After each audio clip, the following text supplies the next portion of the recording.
Okay, next we're going to look at sections. So if I edit the page here, a section is anything from the top of this blue line to the bottom. That's essentially a first section. And then this second section is everything inside of here. And it keeps going down the page. If you've used the previous version of Squarespace, version 7, then you might be familiar with this, but being as an index. So then inserting new pages within inside of your index, that's essentially how the sections work if you were to translate from one to the other. Then you can control lots of things within the overall section here. And then obviously you can add blocks inside of it. And then the section itself is then using a grid. So if I press G on my keyboard, I can then see the grid appear. Now this row count is how many of this grid number of rows are in it. I could either manually change this and start to increase it, but I can only ever get as small as the last item here. So if I wanted my rows to be slightly smaller, I can then bring my content up. I can click edit section and change this row count, or so by reducing it here, or I can then grab this slider, and then this is a quick way to change the rows kept. This gap is then the gap between these grid items. So here it's all closed up and then slightly opened apart, and then you could manually change it. Now, the reason that you might want to close this up is, let's say that I have got an image and an image here, but I want them to be touching. So let's just have a look at how it currently is. If you can see, there is a gap between here, but I might want them completely touching. So the way to go and do that is to then turn this on. And so you make sure that it's on for both.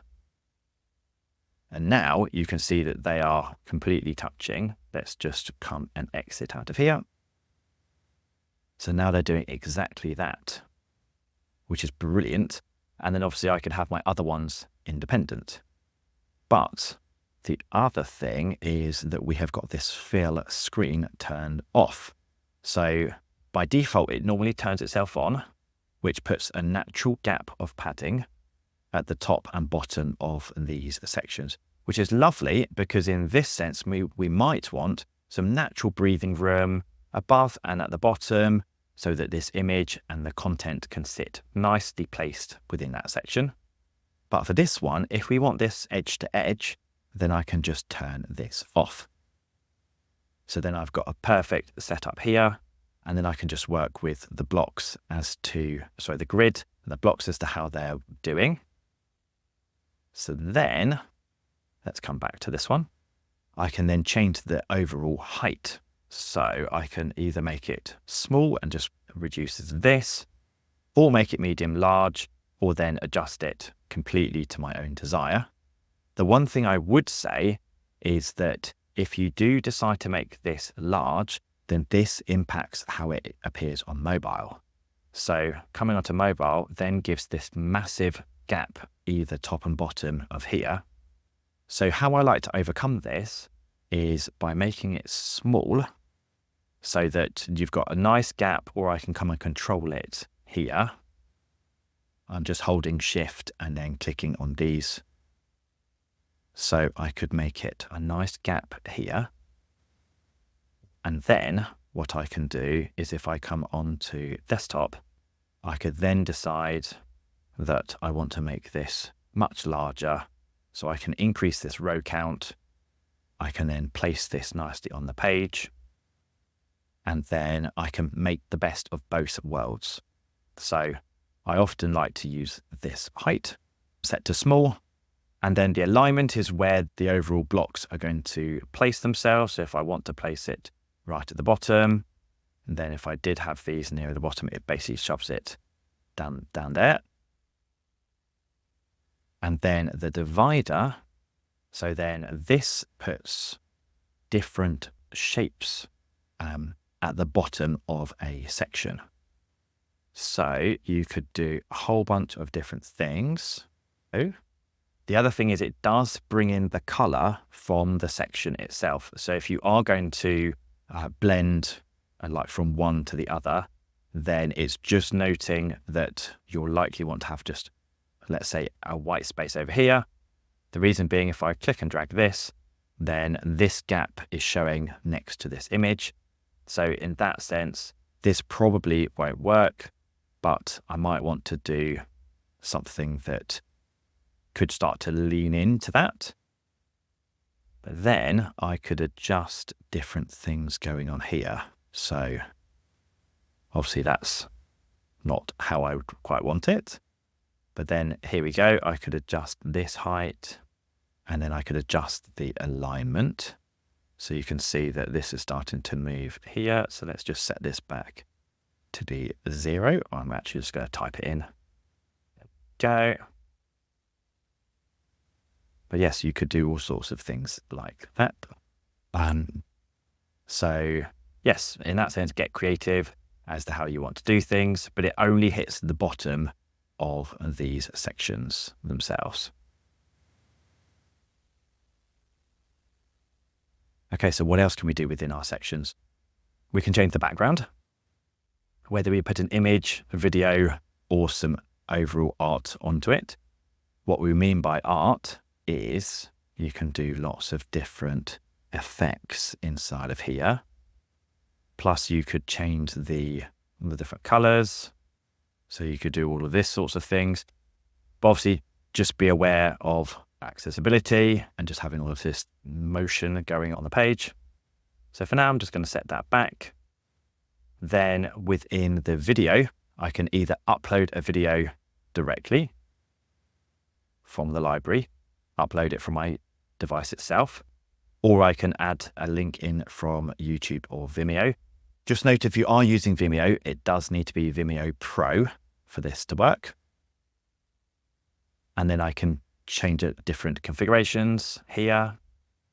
But then in the image, so then I could replace this, select from library, and then be able to pick something that I am after. So I could do something like this. But then let's say that this text is quite hard to read and I want to make sure that kicks through. So that's where this overlay opacity comes in. So then I can increase this, and then it doesn't change the original image. It just adds a layer between the blocks themselves and the background image. But the way that color is coming through is through here on the color themes. So here in this sense, this is set to be darkest, but I could come in and change it to be any of the other colors. But obviously noting that it then pulls in the text color itself onto the page. So here we go. I'll just bring this back because I think that looks quite neat. But yes, just be aware that you can only use any one of these at any one time. And then finally, you do have some different effects. So if I hover my mouse over, I can then see what these are called. So I can do something like this. And then, so that is editing sections and doing lots of things with it. You can then duplicate it. So let's say that I quite liked the fact that I've got an image full bleed with some text and a button, but I want to reuse it around this page.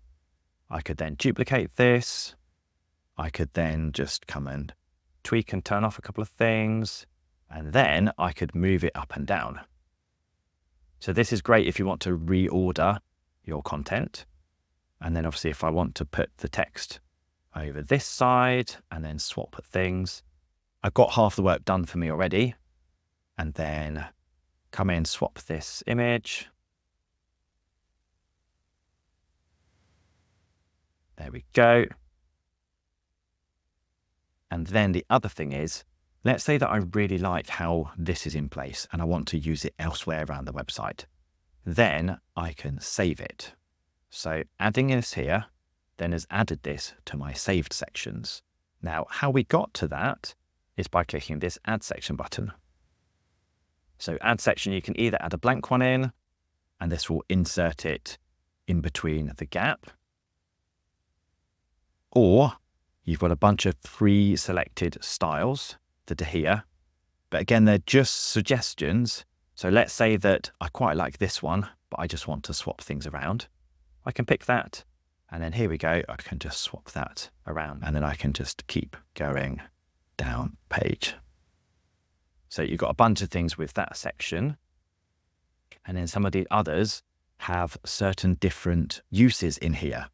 So you can see with this little eye here that this actually has a bunch of extra functionalities. And so then what you can do here is then you're not necessarily using the blocks within the section and being able to click and move them around like this, but then you can add and edit them at any one time.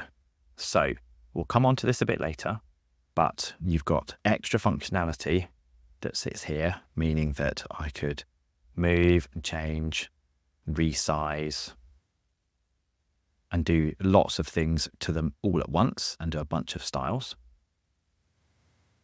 Plus I could edit the section background.